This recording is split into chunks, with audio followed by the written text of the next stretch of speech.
Breaking news.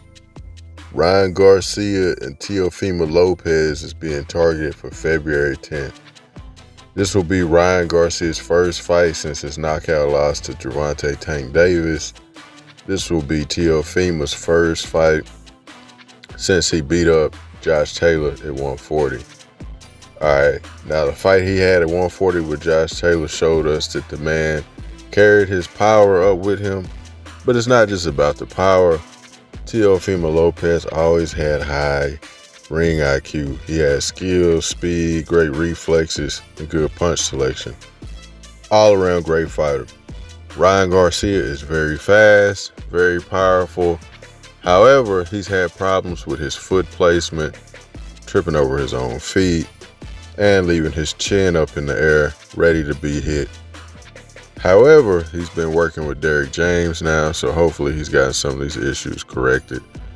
He should look like a completely different fighter. We'll have to wait to see. Now, this is not finalized, but apparently they're in negotiations, so they're talking it over. Hopefully this will happen in February. That's not that far off. It'll be a good fight. 140. Now, the winner, who knows who the winner will take on? You know, you had Ryan talking about he wanted Rolly wanted him. They were actually saying that Ryan Garcia was in talks to have a fight by December, the end of this year, but they didn't have an opponent picked yet.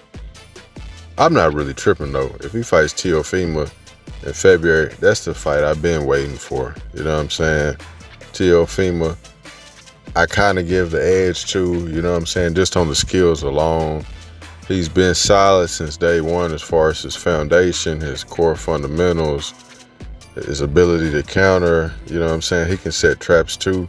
He's just a good fighter. You know what I mean? Ryan was kind of like, he kind of depended on his power and his speed and kind of neglected some of the other tools that he didn't really have in the toolbox, but he didn't really need them with those particular opponents until he ran into Tank Davis. So it should be interesting. I do give the fight to Teofimo though. I give the fight to Teo. And if you kind of notice, the smaller guys, it's kind of died down. At the beginning of the year, it started off real strong with Ryan and Tank. You know what I'm saying? Then after that, we had Lomachenko get in there with Devin Haney.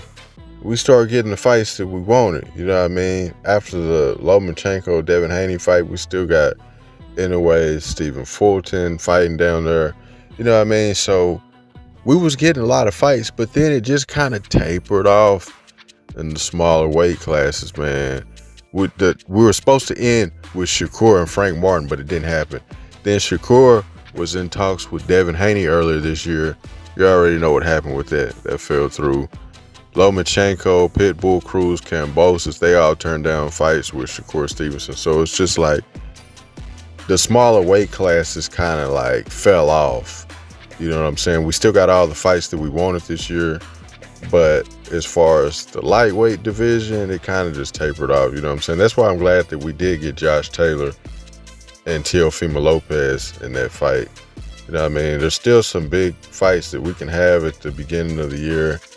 And going into the middle of 2024, but I'm just excited for this fight here. I've been asking for this fight. I think it's the perfect comeback fight for Ryan Garcia. Who do you think wins this fight, and are you excited for it? Let me know below. You know what I'm saying? If you haven't already, hit the subscribe button. It's Knockout Rituals. Peace.